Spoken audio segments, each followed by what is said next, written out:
आज लई म्हणजे लई दिवसानं कोल्हापूरला चाललेलो. आमचं बीकॉम सीएचा पेपर चालू होणार तो त्यामुळे इथनं मला गाडीला हात करून जायला लागते, कारण रस्ता बारका आणि घाट रस्ता असल्यामुळे एसटी काय इथनं जात नाही. असं नाही की गाडी कवा भेटत नाही. सकाळी सकाळी कामावर नाही लोक घेतात गाडीवर. टॉपवर आलो आणि 5 मिनिटात गाडी गावली आणि उतरलो राशिवड्यामध्ये. 8ची एसटी कशी काय आज टायमिंग लालती. राशिवडी ते रंकाळा बरोबर 41 रुपये तिकीट बसते. 1 तासाचा प्रवास करायला लागतो बघा रंकाळा यायला. पेपर चालू होणार होता 10:30 वाजता. लवकर गेलो त्यामुळे नाश्ता करून घेतलो पहिला. जरा लईच लवकर आल्यामुळे पब्लिक पण कोण होतं कॉलेजवर.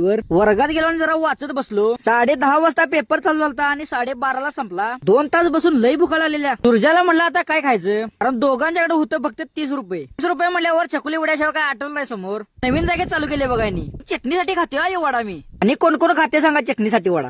खाल्ला आणि परत कॉलेजवर चाललो. एक पेपर राहिलेला तो म्हणजे मागच्या सेमिस्टरचा एक बॅगचा विषय. तो 2:30 वाजता चालू होता आणि 4 वाजता सुटणार होता. मी आणि अवघ्या 4 वाजता बाहेर आलो पेपर देऊन. तर काय घरला जायचं, मग चाललो रंकाळा स्टँडवर. एसटी काय लागलेलीच गावाकडची. एसटी मध्ये बसल्यावर भाऊ दिसला आपला यज्ञा. मला व्हिडिओ मध्ये घ्यायला लागते बाबा. राशिवड्यामध्ये उतरलो आणि लगेच गाडी गावली गावाकडची.